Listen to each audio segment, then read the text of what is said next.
नमस्कार, स्वागत है आपका हमारे चैनल पर। कर्नाटक के बोमनहली पुलिस थाने में इन दिनों बहुत तेजी से खलबली मची हुई है। दरअसल यहाँ पर एक लड़की ने एक पुलिस कांस्टेबल पर एक गंभीर आरोप लगाया है, जिसके बाद वहाँ पर जांच एजेंसी बैठाई गई है, जांच की गई है, जिसमें शुरुआती जांच में यह पाया गया है कि जिस तरीके से संगीन आरोप उन कांस्टेबल पर लगे हैं वो कहीं न कहीं गलत दिशा में लेकर के जा रहे हैं, जिसके वजह से आखिरकार पुलिस को थाने के कांस्टेबल को ही गिरफ्तार करना पड़ा। और आगे क्या थी वजह और उन कांस्टेबल ने यानी कि जो कांस्टेबल है उस पर क्या आरोप लगे थे और किस तरीके से उस लड़की ने बताया था कि क्या कुछ उस कांस्टेबल ने इसके साथ किया था। लड़की बता दे कि माइनर है, लेकिन फिर भी वो पुलिस के पास पहुंचती है और जिस तरीके से उसके साथ अपराध किया गया और इसका खुलासा होता है और इसके बाद पुलिस थाने के ही कांस्टेबल को गिरफ्तार कर लेती है पुलिस।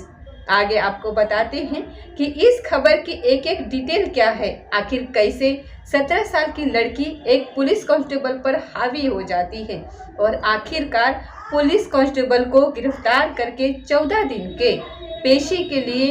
पेश किया जाता है कोर्ट में, जिसके बाद उसे 14 दिन के न्यायिक हिरासत में भेज दिया जाता है। दरअसल ये जो मामला है ये पिछले साल 2024 की बताई जा रही है। एक लड़की होती है जो 17 साल की लड़की होती है, उसके पड़ोस में रहने वाले विक्की नाम के लड़के से उसकी दोस्ती होती है। विक्की जो होता है वो लड़की के बोमनहली इलाके में ही ये लड़की वहां पर रहती थी, जहां पर पड़ोस में विक्की रहा करता था। विक्की शादीशुदा था, लेकिन वो लड़की से कुछ और बताता है, जिसके वजह से इनकी दोस्ती हो जाती है और दोस्ती देखते ही देखते जो विक्की है उस लड़की को अपने झांसे में लेने लगता है। लड़की से वो कहता है कि मैं तुमसे शादी करूंगा, तुमसे मैं प्यार करता हूँ, तुमसे मैं शादी करूंगा, जिसके वजह से वो लड़की के साथ एक दिन जोर जबरदस्ती करता है और उससे उसका शादी का झांसा दे करके उसके साथ वो रेप कर लेता है। अब लड़की के साथ जिस तरीके से अपराध होता है वो तुरंत जाती है अपने घर और अपने माँ से पूरी आबिती बताती है कि माँ, ये जो पड़ोस में विक्की नाम का लड़का रहता है वो मुझे शादी का झांसा दे रहा है और उसके बाद वो मेरे साथ जोर जबरदस्ती करता है और उसके साथ दरिंदगी वो करता है। अब माँ जैसे ही ये खबर सुनती है वो फौरन पहुंचती है बोमनहली पुलिस थाने में, जहां पर पुलिस थाने में वो शिकायत दर्ज करवाती है कि उसकी नाबालिग बच्ची के साथ विक्की नाम का एक शख्स जो है उसने रेप किया है और उसी को लेकर के वो न्याय की गुहार लगाती है। इसी दरमियान वहां पर एक कांस्टेबल जो होता है वो मामला वहां पर दर्ज कर लेता है। कांस्टेबल का नाम जो होता है वो अरुण होता है। अरुण मामला वहां पर दर्ज करता है और उसके बाद जो लड़की होती है उसे वो इसी दरमियान जो आना जाना उसका लगा रहता है पुलिस थाने में इस केस को लेकर के, तो अरुण कांस्टेबल जो होता है वो लड़की से दोस्ती कर लेता है। अब लड़की से इनकी दोस्ती चलती रहती है, बीच बीच में लड़की और वो वहाँ पर पहुँचते थे पुलिस थाने इस केस को लेकर के क्या अपडेट है, क्योंकि विक्की की गिरफ्तारी नहीं हुई थी, जिसे लेकर के माँ और बच्ची दोनों परेशान होती हैं। लेकिन वो न्याय की गुहार लगा रही थी, लेकिन दूसरी ओर जो न्याय की चादर ओढ़े जो पुलिस की वर्दी में जो वहाँ पर अरुण कुमार होता है, वो जिस पर ये लड़की ने ये आरोप लगाया है, आरोपी का नाम कुमार, वो लड़की के साथ कुछ ऐसा वो अपना दिमाग में कुछ ऐसी चीजें बना लेता है कि जिससे वो उसके साथ गंदी से गंदी हरकत और नजर उस लड़की को गंदी उस पर रखता है और उसके दिमाग में कुछ चल रहा होता है। वो लड़की दिसंबर 2024 में ये मामला यहाँ पर दर्ज हुआ था। इसके बाद से ही वो लड़की से दोस्ती कर लेता है। इस दरमियान वो लड़की और उसकी माँ वहाँ पर जब भी आती थी पुलिस थाने में तो उनको बहला फुसला कर वापस भेज दिया करता था। दूसरी ओर वो लड़की से लगातार दोस्ती करने के जुगाड़ में था। इसी दरमियान लड़की से दोस्ती हो जाती है। लड़की से कहता है अरुण कुमार कि यानी जिस पर लड़की ने ये आरोप लगाया है कांस्टेबल पर, कांस्टेबल अरुण कुमार उस लड़की से ये कहता है कि चलो तुम्हें मैं अच्छा जॉब दिलवा दूंगा, तुम्हारे लिए एक अच्छी नौकरी का भी जुगाड़ कर दूंगा और तुम अच्छी पढ़ाई लिखाई करो। इस वजह से वो उसको बहलाता और फुसलाता है और उसे दोस्ती कर लेता है। इसी दरमियान दिसंबर साल 2024 में एक रोज वो लड़की को मिलने बुलाता है कि चलो जॉब के सिलसिले में तुम यहाँ पर एक होटल का एड्रेस देता है जहाँ पर 17 साल के उस लड़के को वो बुलाता है कांस्टेबल। अब लड़की वहाँ पर पहुँचती है और उस माइनर लड़की को, वो माइनर होती है, उसे ज़्यादा समझ नहीं होती है, जिसकी वजह से वो लगता है कि उसके घर की स्थिति अच्छी नहीं होती है, उसे जल्दी जल्दी जॉब करना था। अब वो अपने केस को लेकर के भी पहल कर रही थी, जिसकी वजह से उसे ये लगता था कि हो सकता है कि कांस्टेबल उसकी मदद कर दे। उस न्याय के गुहार में वो दर-दर भटकती रहती है और इसी दरमियान जो कांस्टेबल होता है अरुण कुमार, वो उसे एक दिन होटल में बुला लेता है। अब लड़की होटल में पहुंच जाती है। उसे लगता है कि जॉब के रिगार्डिंग कुछ इंटरव्यू होगा, इसके रिगार्डिंग कुछ बातचीत होगी, इसकी वजह से वो वहां पर पहुंचती है। जब पहुंचती है तो अरुण कुमार जो होता है वो अपने गलत मंसूबों से उस लड़की को उस कमरे में बुलाता है जहां पर वो पहले से ही अपना सब कुछ सेट किया रहता है। यानी कि आपको यहाँ पर बता दें कि अरुण कुमार ने गलत सोच रख करके उस लड़की को उस होटल में बुलाया था जहाँ पर उसने शराब की बोतल रखी हुई थी और उसमें कुछ सेडेटिव जो कुछ टैबलेट वगैरह होती है उसे उसमें मिला दिया था ताकि लड़की को कुछ भी होश ना रहे, उसे कुछ भी पता ना चल सके। लड़की कमरे में पहुंचती है, कमरा बंद होता है। इसके बाद वो उससे बैठ करके बातचीत करता रहता है। लड़की उससे जाने की घर गुहार करती है कि मुझे घर जाना है, आपने बोला था जॉब की रिगार्डिंग बात करनी है, लेकिन यहाँ पर कुछ भी ऐसा लग नहीं रहा है, मुझे कुछ सही नहीं लग रहा, जिसकी वजह से वो लड़की जिद करती है। अब इसी पर जो कांस्टेबल अरुण कुमार होता है वो उस लड़की को जोर जबरदस्ती करता है कि अगर आई हो तो तुम ये थोड़ा सा शराब पी लो। लड़की मना कर देती है, लेकिन इसके बावजूद भी कांस्टेबल उस पर हावी होता है और जोर जबरदस्ती करते हुए जो नशीली जो चीज़ें वहाँ पर लाई हुई जो शराब होती है उस लड़की को वो पिला देता है और वो पीने के बाद वो वहाँ पर बेहोशी की हालत में एकदम से पड़ जाती है। अब इसके बाद कांस्टेबल जो होता है वो वहाँ पर अपना मोबाइल फ़ोन चालू करता है और उससे वीडियो बनाता है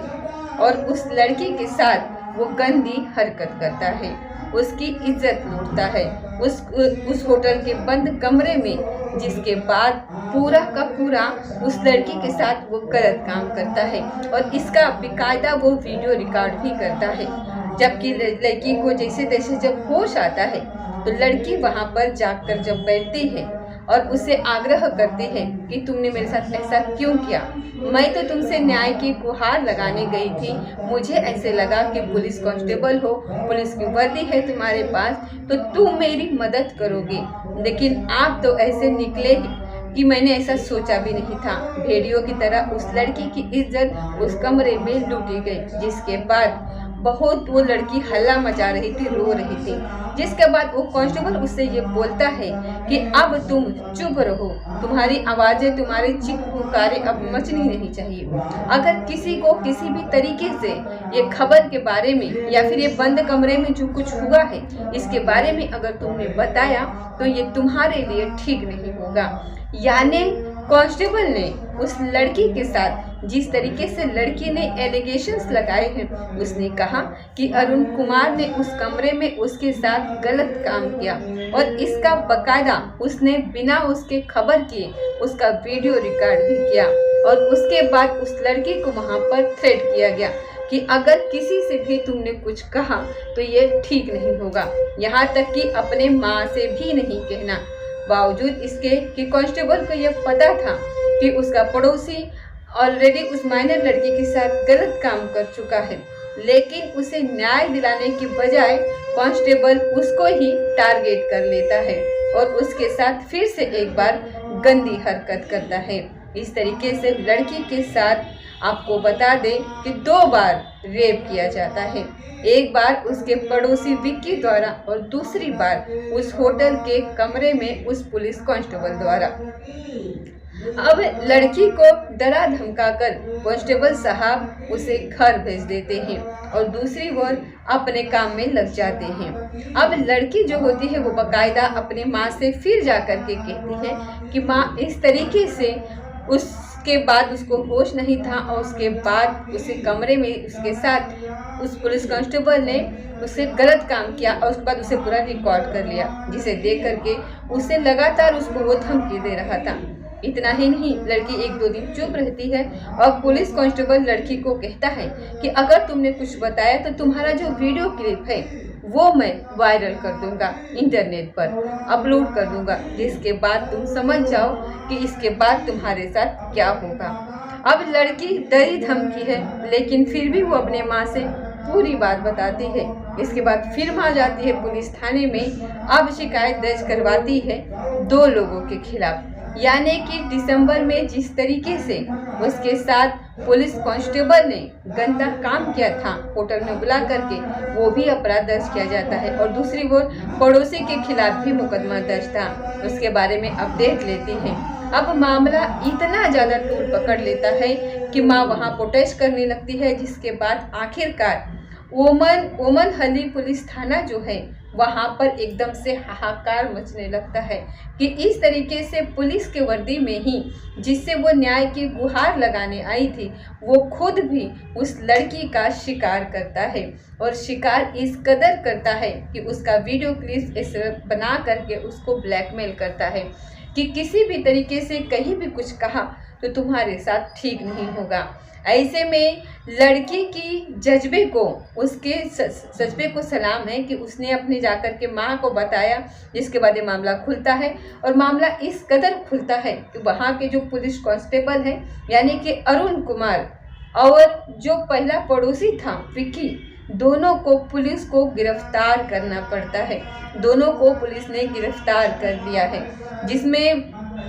ये दोनों को लेकर के कोर्ट में पेशी भी हुई, जिसके बाद उन्हें न्यायिक हिरासत में भेज दिया गया। आपको यहाँ पर बता दें कि दोनों के ऊपर, क्योंकि लड़की जो थी वो 17 साल की माइनर लड़की होती है, तो दोनों के खिलाफ पोस्को एक्ट और DNS के तहत मुकदमा दर्ज हुआ है। दूसरी ओर पुलिस की वर्दी में जिस तरीके से कांस्टेबल ने गंदी हरकत की है, न्याय की गुहार लगाने आई उस पीड़िता के साथ उसके आबरू लूटी गई थी और उसे गलत तरीके से होटल में बुला करके वहां पर उसके साथ जो दरिंदगी की थी, और इतना ही नहीं उसे थ्रेड किया कि अगर तुम कहीं भी कुछ कहती हो तो ये क्लिप जो है तुम्हारा इंटरनेट पर मैं वायरल कर दूंगा। इसके बावजूद वो लड़की डरती नहीं है और अपनी माँ से जाकर के सब कुछ बताती है, जिसके बाद उस लड़की को लेकर के माँ मुकदमा दर्ज करवाती है और इस बार आखिरकार उसे सफलता मिलती है, जिसके बाद दोनों ही आरोपी को पुलिस गिरफ्तार कर लेती है और दोनों को न्यायिक हिरासत में भेज दिया जाता है।